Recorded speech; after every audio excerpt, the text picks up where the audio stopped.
Welcome back to the morning show here on Arise News.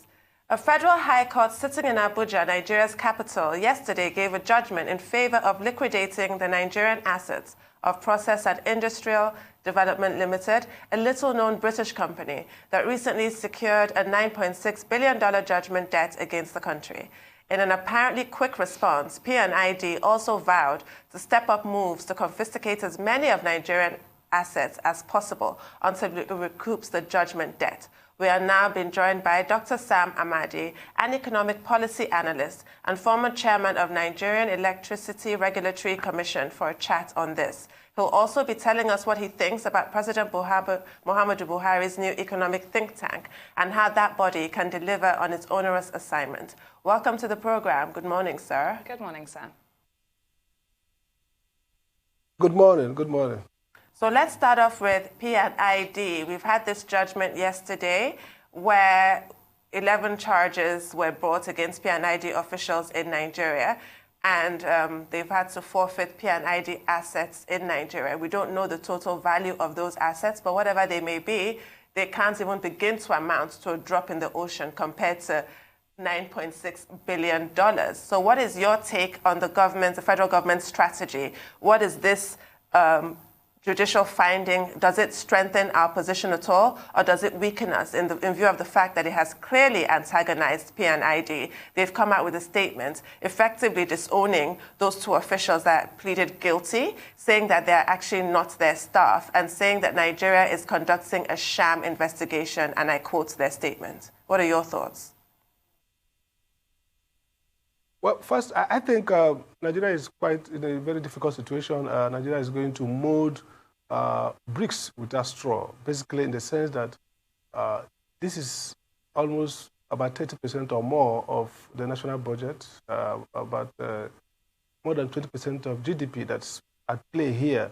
And apart from the legal process, looking at all the legal arguments and how government can perhaps upturn that judgment, government is faced with the challenge of how to impugn the integrity of the transaction itself. So what we saw happen yesterday is a clever move, perhaps a little bit dodgy in the legal sense, and a little bit under the table move. And don't forget that countries, sovereign entities are reputed for breaking the law. They play at the margin of the law. Sometimes they just walk threadbare. The US, developed countries.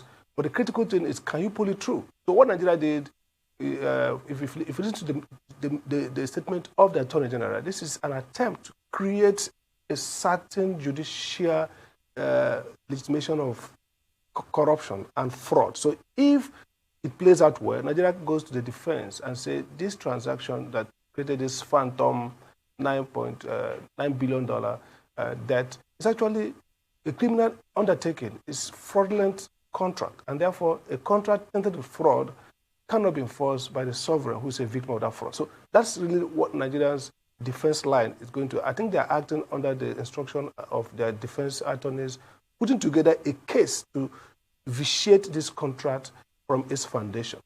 So that if the contract if the intention of the contract is to defraud a sovereign, then it cannot give rise to legitimate liability against that sovereign. But if you look at the intricacies of it, of course, we didn't do a good job. If you look at the profile of the directors the persons who are said to be directors, even if they are correct with their designation, they are still at a low level. To sue a company, you have to serve it at its headquarters, and of course, the alter egos of a company, in this case of criminal undertaking, would be the high-ranking leadership, the CEOs, the chairman, and all that. So the first issue is, look, we have got low-level persons, and the company is denying linkage. And, of course, this is a summary judgment. So they simply came and said, we are guilty of money laundering, we are guilty of tax evasion, we are guilty of economic sabotage. Now, the details and the proof of that is what a court, any credible court, whether in Washington, whether in London or Nigeria, will look for. So if somebody brings a contract in force against you, and you say that contract is tainted with fraud, the judges would like to see the particulars of that fraud and see whether they related to the transaction. So, for example, assuming this company didn't pay tax, but this transaction has nothing to do with tax, you penalize them for tax, you convict them for tax evasion, which has appropriate punishment, assuming they did money laundering, at a point. But this transaction, they want to enforce. This contract is a simple one. You provide us wet gas, we process it, provide it with the facility, we process it, and then we'll give it back to you as energy, as gas for power.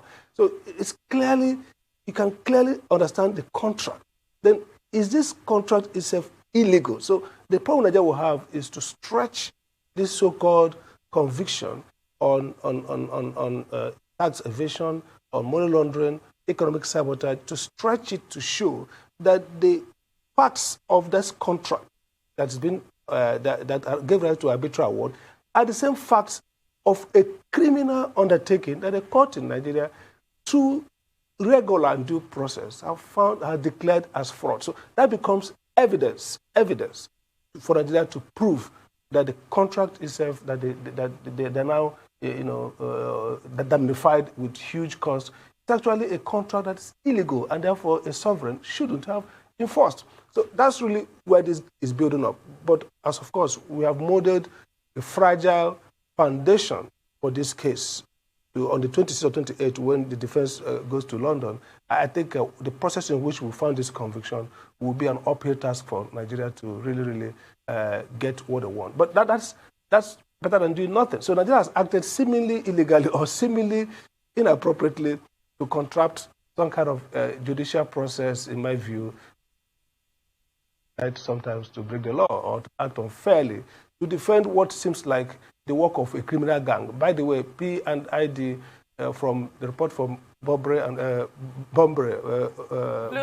and other agencies, shows that they have, Bloomberg, and other agencies show that they have had a history of, if I can call it company enterprises. Even in Ireland, they are part of a major scandal. So this is really a roguish company, if you like. But the contract itself is a contract probably we shouldn't have entered, but contract that can create very legal liability. And we are now trapped because we really need to shave off. We can't afford to pay this. But how do we avoid it? Through legal contestation, or do we have to muzzle through P&ID, through harassment of criminal indictment of its officers or associates, and find a way really to put pressure on them on one hand to say, look, climb down, take the $800-something million that was originally negotiated, or basically move ahead and get a court to say, look, you guys, this is a criminal contract and Nigeria shouldn't enforce it. That's really what the game is now. Absolutely, but what do you think this entire game is going to play out to actually be? There are concerns that we may be trying to strengthen an upper hand in a situation where, of course, we don't have that upper hand. They're the ones that are in favor of the judgment of $9.6 billion. And then there are also advocates, there's also advocacy, let's say, for the fact that Nigeria has to be able to stand up for herself, and we cannot let a small firm come and think that they can take 20% of our foreign reserves. Do you think we've gone about this situation in the right way, or do you see ourselves here putting ourselves in a sticky situation? It's a bit worrying that we had two of their alleged officials in court, and they have been able to come out to actually deny and isolate those supposed officials from them. On what grounds do you think that P&ID would do this? Would this be on the grounds of them not actually being officials and us actually getting it wrong? Or would it be on the grounds of them playing a game that is quite dirty, that we're starting to see in revelations about the company now? What do you think?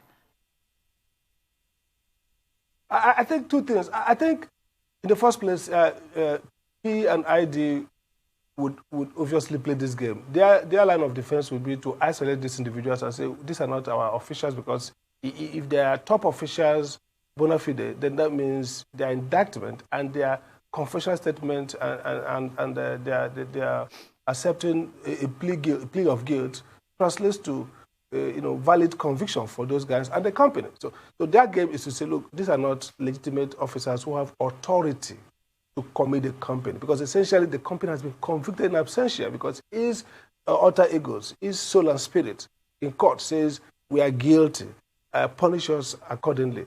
So the P&I line of argument is to say, and rightly true, that these guys are straw persons. They're not our guys. That's number one. Number two is that at this point, we can't even trust P&ID because they've got a history. This is not a company that's properly from the history, was just incorporated about a year before the transaction. It hasn't got any physical presence in Nigeria massively. This is a foreign contract. Nigeria got no value. It wasn't like the contract was being prosecuted, enforced, and suddenly the new government truncated it. In which case they had officers, well-established personnel. They had the full complement of a company doing a mega billion project. No, this is more like a portfolio company that's maybe in Cayman Islands, somewhere else in all the very, very dangerous places in the world where companies hide themselves for tax purposes. So this company, therefore, you're not even sure it has any so-called alter ego in terms of administration and management. So if they say, oh, these are not our guys, we shouldn't take it as truth because they obviously had a plethora of associates. We've seen reports associated them with the Danjuma, with several persons, with retired judges, and that's what it's all about. It's about influence peddling. This is one of the underbelly of so-called public-private partnership, where phantom groups with good PowerPoint and good higher experts to put together a proposal goes to government that has no capacity. State effectiveness is low in Nigeria. Government that is colluding always with private sector to rip off, and then they get something done. So really, the first question is, does this company really exist in a structured sense? Like you can say these are their alter ego, apart from their facilitators. I have no doubt in my mind that those guys that EFCC picked up are facilitators in this transaction. One way, people, they look at record, the people who probably were go-between, people who met in Transcorp with top Nigerian officials, people who attended meeting in the Ministry of Petroleum. But in a corporate sense, and the judge did observe, why didn't you come under the corporate, the CAMA, the Corporate and Allied Matters Act, that provides for how a company can be wound up, how a company can be prosecuted where you want to focus on a criminal action has happened and you are taking on the management, the alter ego. So essentially, what EFCC has done is to use its omnibus powers and the money laundering and other laws that empower EFCC to go after assets. They foreclose companies that are guilty of crime and then nationalize their assets. And that they have done. But where is the asset? So the critical issue here is that we are dealing with a formation, part of the globalization of criminality. We have entities that are registered outside the country that enters into your country with a portfolio, transacts big, huge billions of the dollar transactions, and they go away. And if you breach that, they can proceed against you in any court based on the contract. You have an arbitral provision in London, and they have done that. So it has moved beyond, like Nigeria says, oh, this is corruption. Yeah, that's what it is. But has corrupt process created a contract that either he had to vitiate through a proper way? So we are trapped. I have no doubt that I don't believe P&ID officials, whatever they say from Ireland or from US or London, their history doesn't show credibility. But I believe that the people in Nigeria arraigned are persons who probably, the Nigeria end, facilitated. We are part of transactions for that transaction. My problem is I have not seen how the allegations of tax evasion, allegations of money laundering, allegations of economic sabotage really addresses the basis of this contract, which is give us wet gas. There for us for just a moment. We have to go on a very quick commercial break, and as soon as we're back, the conversation continues. Stay with us.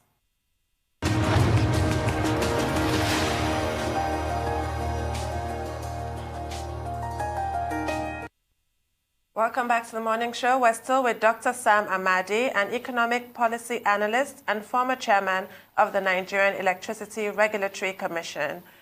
Welcome back, sir. So you were telling us about your thoughts on this P&ID situation and this judgment that was obtained at the Federal High Court.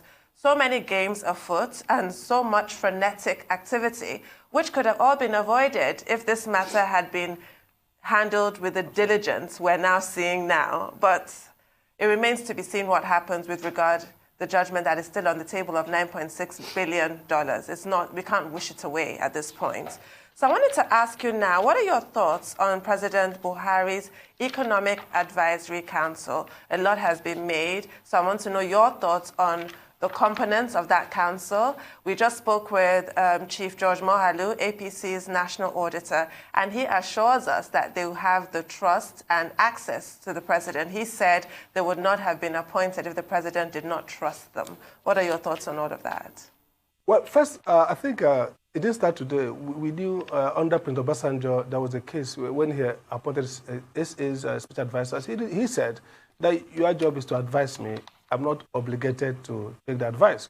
So the phenomenon of dissonance between a policy advisory team and the principal, in this case the president, is not a new phenomenon. We've seen presidents who play dead brain, who don't care about what you say, but it's part of structure. We also see presidents who are slaves to economic advisory team at the detriment of politicians who think that the president should be more responsive to them. We saw under Obasanjo that the economic team was very powerful, influential, and the political class, where I was a special advisor then with the Senate president, and I do know that some of the officers were very key, and the party leadership didn't like the fact that outsiders, technocrats or technopolies, if you like, as we call them these days, are not the ones shaping business. So first is the personality. People point out the personality dissonance. The president, people think, has a certain, if you like, conception of economic policy and economic development strategies, even if it's not well articulated, but at least points towards some version of a planned economy, some version, some would say even autarky or even socialist in orientation, at least Buhari of the 1985 fame. Now, and this economic team is star-studded, top profile. I think Soludo is arguably the finest economic policy intellectual today in the country. Salami has been top-notch, both in practical experience in finance and academic experience in economics and finance. And a couple of Odo, who has been an economic advisor of some significant, commendable pedigree. So it's a team that is star-studded. But the first question I ask myself is, what's the policy orientation of this team? The error in economic development program of African countries and some other developing economies is the focus on neoliberal market reform. And my argument has always been that historically, we've seen that most economies that have done it have got it right, whether it's Asia, whether in Europe, during the industrial and post-industrial era. A lot of what we now call political economy, which is a sense in which you have to plan the market, create the market. As Karl Poyani said, the market is the most planned event. So the idea of free markets, people describe it as free marketers. If they are free marketers, then they're not going to get it done. We need great intersection between economics, politics, sociology, and law, critical to drive economy. We saw that in East Asia. We are seeing it in some degree in some of the new rising powers in India, Brazil to a large extent.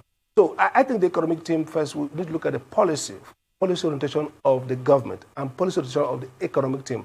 That's the first thing we have to deal with.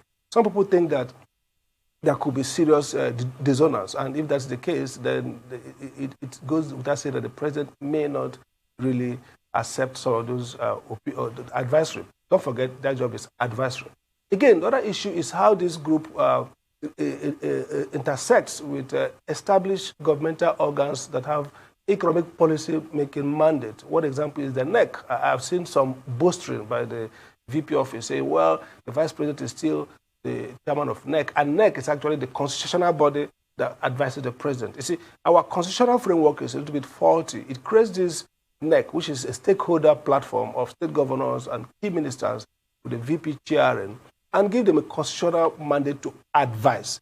But in real functional governance, the cabinet, the president's advisory team, whatever defined, however defined, gives the advice. So we're going to have a case in which the role of NEC as an advisor, in many cases, NEC has actually been a program decider. So the governors come with their concerns with the VP. They talk about the programs, for example, how do we repay this loan? We need some guarantees. So that's the kind of things they do, NEC does. But this team is set up to really be a wonkish team. That means they're going to look at economic theory, look at data, look at statistics, and come out with directive, advisory on how government should run the economy to achieve strategic, if you like, global economic end. So they're not going to be looking at Imo State did the road with $5 million and want the federal government to pay, the kind of things NEC does. So I think there will not be much conflict. The other issue is to look at, some people have argued that it's wiser to have an economic management team, which is a team of those who have statutory mandate to manage the economy in terms of power, in terms of road infrastructure. I think that argument is not strong. I think that kind of team exists in the cabinet. The idea of a cabinet is not having fake meetings to approve contracts. No, the idea of a cabinet is that the president and the chief of staff can sit with any or some of the ministers and their team to talk about their program development and implementation, which builds from the trajectory that the advisory team has provided in terms of the general theoretical framework of the economy. So if we do it well, the advisory team should be the ones that holds the advisory to the president directly, because they're not advising the cabinet, they are president's advisory team. In the US, you have the Council for Economic Advisors, which has a cabinet-level position manned by the chairman. Then you have the OMB, the Office of Management and Budget, manned by a director. And all this constitutes the president's domestic policy group. And the president also sits with the chief of staff with other cabinet members by case as matters arise. So I think that if we define the scope well, that this is an advisory team that looks at the bigger micro and macroeconomic issues, look at the bigger trajectory of economic policy making in the country, and how it connects, integrates all the various aspects of economics, social, legal, and of course, pure economics. If you define that team that way, and then allow the cabinet to manage program development and implementation through either NEC, through the usual fake meeting, and through the president's one-on-one and the chief of staff's engagement with cabinet members, then we're going to have a better framework for looking at this. So I think it's a good thing that the president has created a purely advisory economic advisory team away from economic management team, and wisely remove principal officers. The vice president shouldn't chair the economic advisory team. I mean, and of course, the ministers should play their role at the level in which they interface with the president and the chief of staff, who is the chief of president's team. So basically, it's laid up well. But the quick question now is, what philosophy of economic development will inform the deliberation and the insights that these great guys will bring to the team? And ultimately, how is the president disposed to accepting advice that probably goes against his ingrained and established idea of economic policymaking?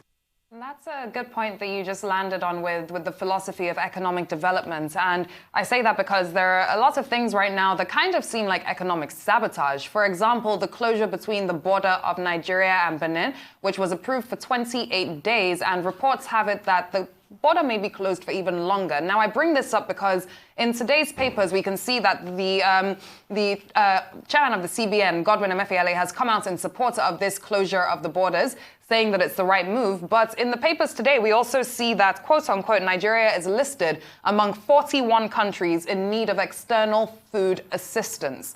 What is your take on this economic thinking that brought about the closure of the border between Benin and Nigeria?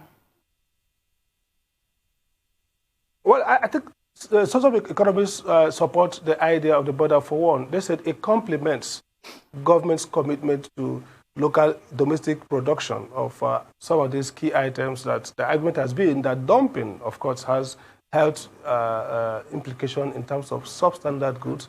And of course, dumping through a porous border also has implication for price. So, and of course, the price effect also goes back to the farmers and other local producers whose products are no longer competitive, even in the local market. So essentially, that's a good narrative driving attempt at closing the border. Surely there are several other options that we can explore before we get to something that is very reactive, right? Yes.